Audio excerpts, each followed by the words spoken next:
आप लोगों को के स्टूडेंट क्लास में स्वागत है। इस चैनल को सब्सक्राइब और लाइक करना न भूलें और बेल आइकन का बटन दबा दें। आज आपको प्रतिलेखन संख्या 51 और 52 लिखाएंगे। पहले 80 के स्पीड में, फिर 100 के स्पीड में, फिर 120 के स्पीड में, और इसको 2-3 बार रिवीजन करें ताकि आपको स्पीड बढ़ जाए। Ready, last ready, start. महोदय, योजना पर वाद विवाद सच्चे अर्थ में एक राष्ट्रीय विचार विमर्श का अवसर है और मुझे प्रसन्नता है कि सदस्यों ने इसे गंभीरतापूर्वक लिया है। हालांकि इसकी आलोचना भी बहुत हुई है। ऐसी आलोचना सुनने के हम अभ्यस्त हो चुके हैं। पहले इसका लक्ष्य योजना का विचार ही हुआ करता था। सौभाग्य से वह बात अब नहीं रह गई है और हम विकास की ऐसी सीढ़ी पर पहुंच चुके हैं जब मुझे आशा है कि सभी दल योजना के विचार का अनुमोदन करते हैं।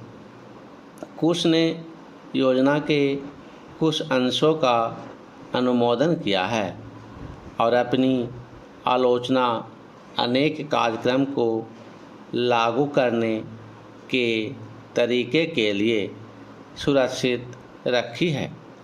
कई सदस्य ऐसे हैं जो योजना के हमारे ढंग को बिल्कुल पसंद नहीं करते। पहला चेंज। अब यह स्पष्ट है कि हम में से प्रत्येक व्यक्ति के रूप में नहीं बल्कि दल के प्रतिनिधि के रूप में कुछ विचारों के पक्ष में हैं और कार्य संचालन के किन्हीं विशेष तरीकों को पसंद करता है। हमने पर्याप्त विचार विमर्श और सोचने समझने के बाद यह निश्चय किया कि हमें किस प्रकार का योजना आयोग बनाना चाहिए और आयोग को किस ढंग से काम करना चाहिए। योजना आयोग में निर्दलीय, स्वतंत्र विचारों वाले और गैर राजनीतिक विशेषज्ञ होते हैं, लेकिन वे पूरी तरह से योजना के लिए जिम्मेदार नहीं होते। योजना का निर्माण प्रत्येक राज्य के विभिन्न स्तरों के लोगों के साथ अनेक विचार विनिमयों के आधार पर होता है और अंततः उसे अंतिम रूप देने के लिए राष्ट्रीय विकास परिषद में प्रस्तुत किया जाता है, जिसके अंतर्गत सभी मुख्यमंत्री होते हैं, जिनमें अनेक दलों के होते हैं। वे मिल बैठकर अपने विचार व्यक्त करते हैं। यह ठीक है कि इन बैठकों में मतभेद भी होता है, जो सामान्यतः योजना के तरीकों को लेकर नहीं बल्कि अधिकांशतः इस पर होता है कि किस राज्य को कितना पैसा मिलना चाहिए। हम जानते हैं कि हमारा कोई भी ऐसा कार्यक्रम नहीं है जो हमारी पूरी जनसंख्या की आवश्यकता के लिए पर्याप्त हो।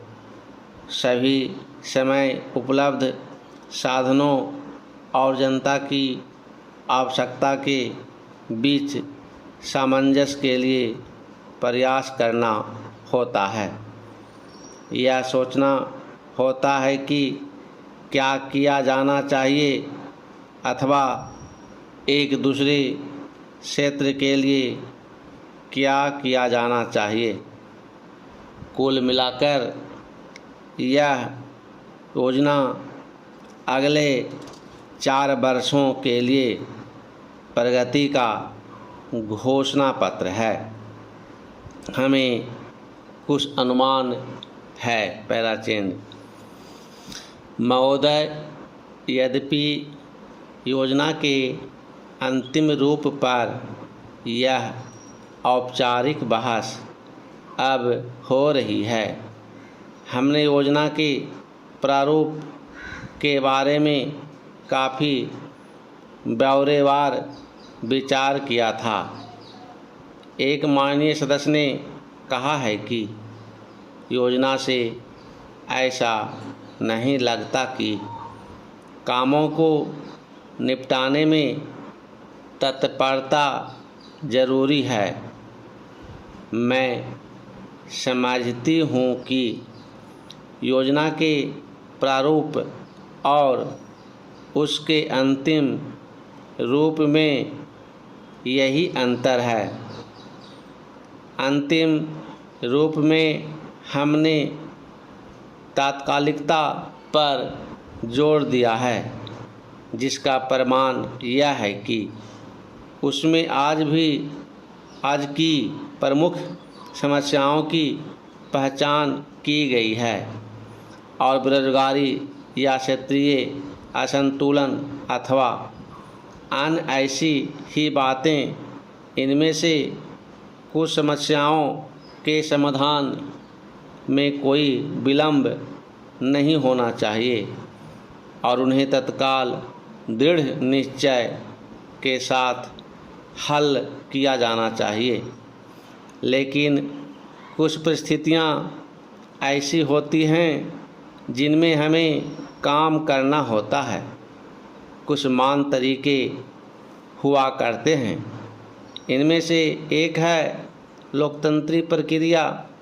बहुत से लोग चाहते हैं कि हम कई काम एक साथ करें और इनमें से कुछ के बारे में हम सहमत भी हैं कि वे सही काम हैं, लेकिन हम लोकतांत्रिक प्रक्रिया के प्रति वचनबद्ध हैं।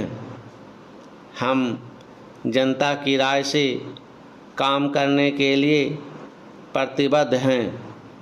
हमें अधिकाधिक जनता और पार्टियों को अपने साथ लेकर आगे बढ़ना है। मैं समझती हूँ कि अगर इससे हमारी गति कुछ धीमी भी रहती है तो भी हमारी प्रक्रिया को बल मिलता है और हम जो भी काम हाथ में लेते हैं उसे बल मिलता है। पैराचेंज दूसरा तरीका मिश्रित अर्थव्यवस्था का है, जिसे शायद कुछ लोग सहमत नहीं हैं, लेकिन जिसे हमने अपने लिए निर्धारित किया है। ऐसी अर्थव्यवस्था की अनेक त्रुटियां भी होती हैं, लेकिन हमारे देश में आज जो परिस्थिति है उसमें हमारी सरकार हमारे पूर्ववर्तियों और आज के सहयोगियों ने यह अनुभव किया कि हमें इस तरीके से अपनाकर चलना चाहिए। मिश्रित अर्थव्यवस्था का अर्थ मेरी समझ से यह नहीं है कि कुछ समृद्ध परिवारों को इसका लाभ मिलता रहे। कृषि या लघु उद्योग जैसे अनेक क्षेत्र कमज़ोर वर्गों के लाभ के लिए निजी क्षेत्र में रखे गए हैं और हमारी मिश्रित अर्थव्यवस्था के अंतर्गत अपने लिए लोगों को अनेक कार्यक्रम अपने हाथ में लेने के अलावा उनमें अपने लिए काम करना चाहिए। मुझे मालूम है कि स्वाधीनता के तुरंत बाद जो स्थिति उत्पन्न हुई थी उसका कुछ परिवारों, ग्रुपों, व्यवसायिक घरानों ने निजी स्वार्थ के लिए लाभ उठाया। रीड रहे हैं, अब 100 के स्पीड में लिखाएंगे।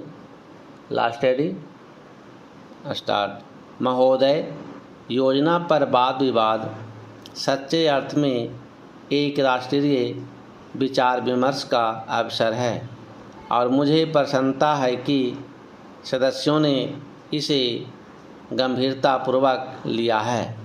हालांकि इसकी आलोचना भी बहुत हुई है। ऐसी आलोचना सुनने के हम अभ्यस्त हो चुके हैं। पहले इसका लक्ष्य योजना का विचार ही हुआ करता था। सौभाग्य से वह बात अब नहीं रह गई है और हम विकास की ऐसी सीढ़ी पर पहुंच चुके हैं जब मुझे आशा है कि सभी दल योजना के विचार का अनुमोदन करते हैं। कुछ ने योजना के कुछ अंशों का अनुमोदन किया है और अपनी आलोचना अनेक कार्यक्रम को लागू करने के तरीके के लिए सुरक्षित रखी है।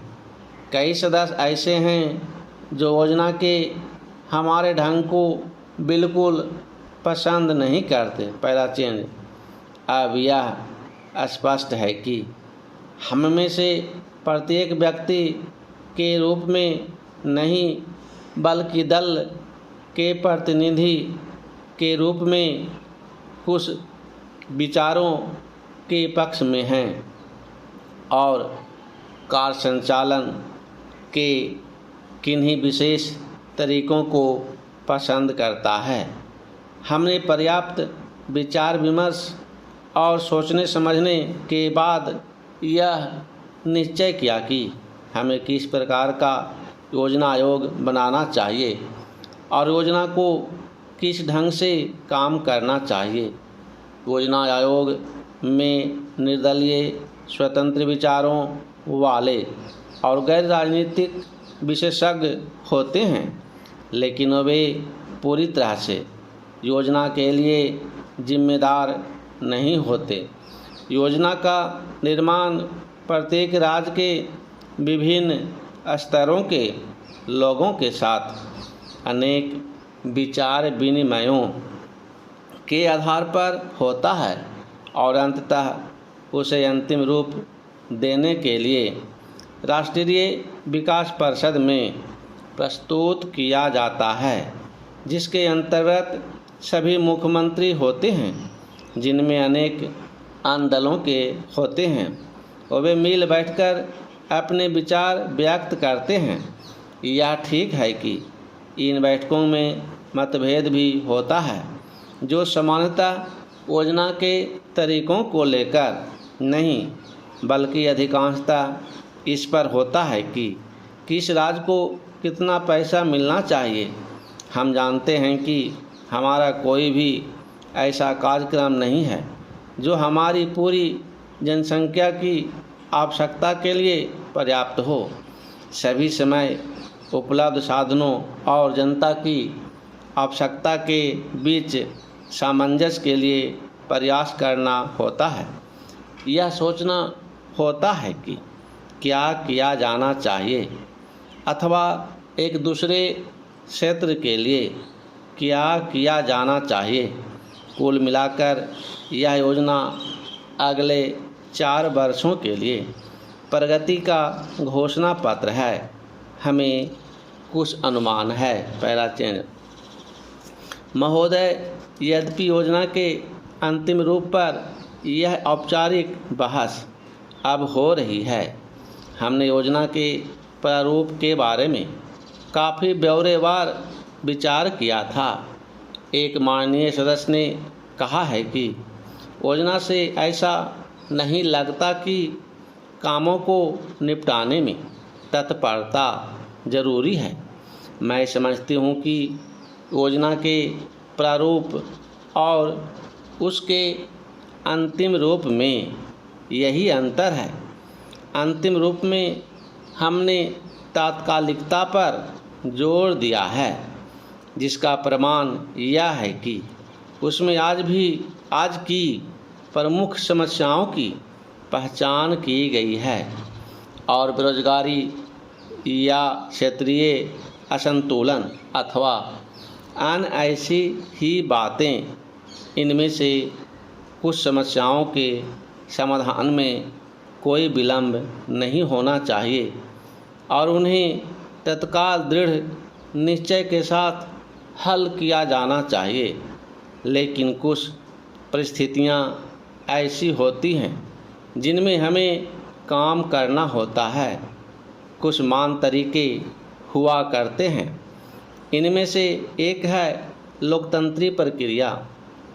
बहुत से लोग चाहते हैं कि हम कई काम एक साथ करें और इनमें से कुछ के बारे में हम सहमत भी हैं कि वे सही काम हैं, लेकिन हम लोकतंत्री प्रक्रिया के प्रति वचनबद्ध हैं।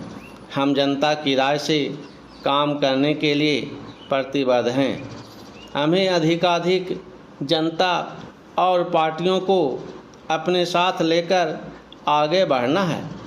मैं समझती हूँ कि अगर इससे हमारी गति कुछ धीमी भी रहती है तो भी हमारी प्रक्रिया को बल मिलता है और हम जो भी काम हाथ में लेते हैं उसे बल मिलता है। पहला चेंज। दूसरा तरीका मिश्रित अर्थव्यवस्था का है, जिससे शायद कुछ लोग सहमत नहीं हैं, लेकिन जिसे हमने अपने लिए निर्धारित किया है।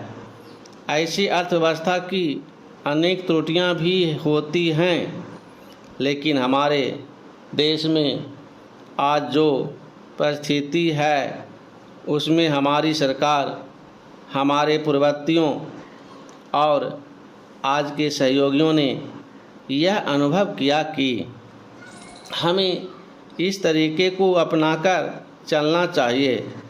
मिश्रित अर्थव्यवस्था का अर्थ मेरी समझ से यह नहीं है कि कुछ समृद्ध परिवारों को इसका लाभ मिलता रहे।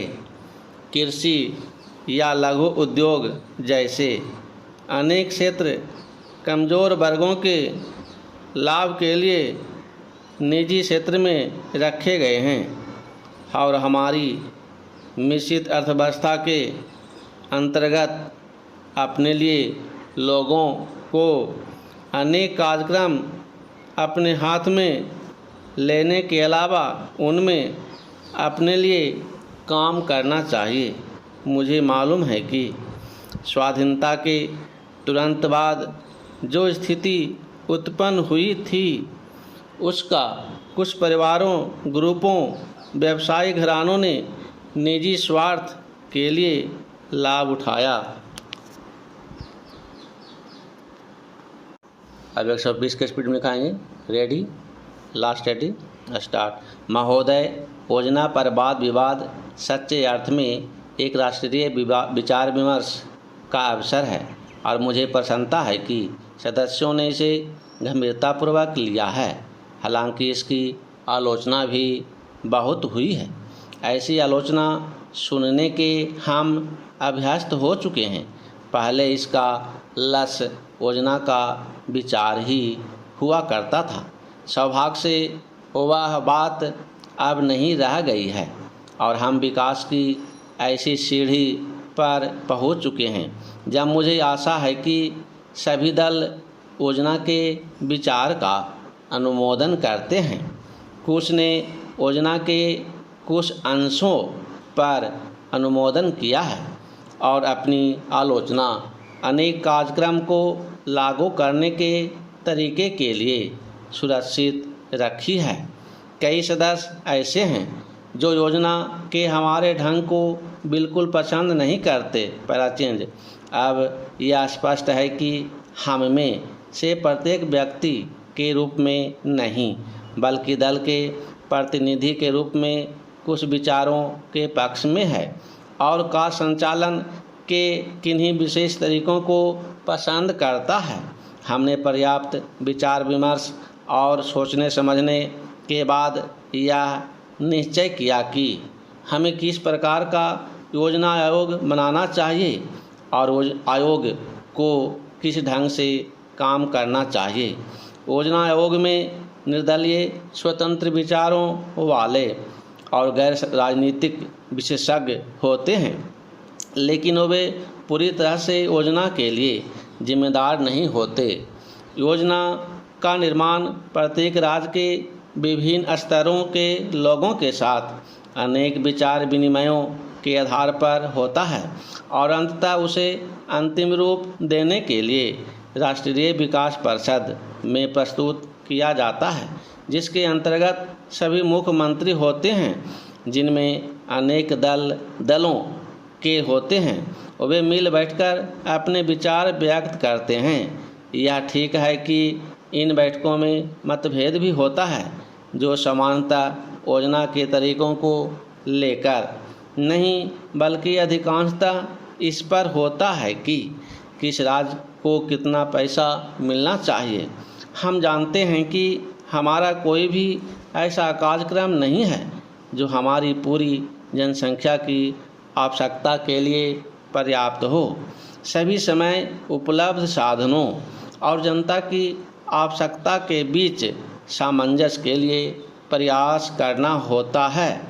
यह सोचना होता है कि क्या किया जाना चाहिए अथवा एक दूसरे क्षेत्र के लिए क्या किया जाना चाहिए। कुल मिलाकर यह योजना अगले 4 वर्षों के लिए प्रगति का घोषणा पत्र है। हमें कुछ अनुमान है। पहला चेंज, महोदय, यद्यपि योजना के अंतिम रूप पर यह औपचारिक बहस अब हो रही है, हमने योजना के प्रारूप के बारे में काफ़ी ब्यौरेवार विचार किया था। एक माननीय सदस्य ने कहा है कि योजना से ऐसा नहीं लगता कि कामों को निपटाने में तत्परता जरूरी है। मैं समझती हूँ कि योजना के प्रारूप और उसके अंतिम रूप में यही अंतर है। अंतिम रूप में हमने तात्कालिकता पर जोर दिया है, जिसका परिणाम यह है कि उसमें आज की प्रमुख समस्याओं की पहचान की गई है, जैसे बेरोजगारी या क्षेत्रीय असंतुलन अथवा अन्य ऐसी ही बातें। इनमें से कुछ समस्याओं के समाधान में कोई विलंब नहीं होना चाहिए और उन्हें तत्काल दृढ़ निश्चय के साथ हल किया जाना चाहिए। लेकिन कुछ परिस्थितियां ऐसी होती हैं जिनमें हमें काम करना होता है। कुछ मान तरीके हुआ करते हैं। इनमें से एक है लोकतंत्रीय प्रक्रिया। बहुत से लोग चाहते हैं कि हम कई काम एक साथ करें और इनमें से कुछ के बारे में हम सहमत भी हैं कि वे सही काम हैं, लेकिन हम लोकतंत्रीय प्रक्रिया के प्रति वचनबद्ध हैं। हम जनता की राय से काम करने के लिए प्रतिबद्ध हैं।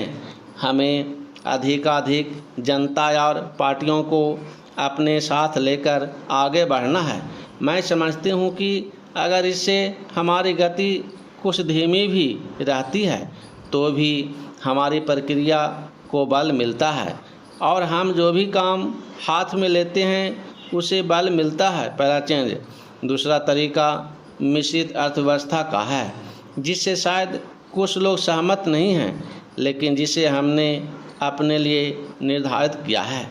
ऐसी अर्थव्यवस्था की अनेक त्रुटियां भी होती हैं, लेकिन हमारे देश में आज जो परिस्थिति है उसमें हमारी सरकार, हमारे पूर्ववर्तियों और आज के सहयोगियों ने यह अनुभव किया कि हमें इस तरीके को अपनाकर चलना चाहिए।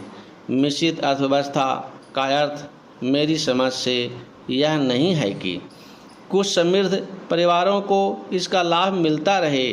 कृषि या लघु उद्योग जैसे अनेक क्षेत्र कमज़ोर वर्गों के लाभ के लिए निजी क्षेत्र में रखे गए हैं और हमारी मिश्रित अर्थव्यवस्था के अंतर्गत अपने लिए लोगों को अनेक कार्यक्रम अपने हाथ में लेने के अलावा उनमें अपने लिए काम करना चाहिए।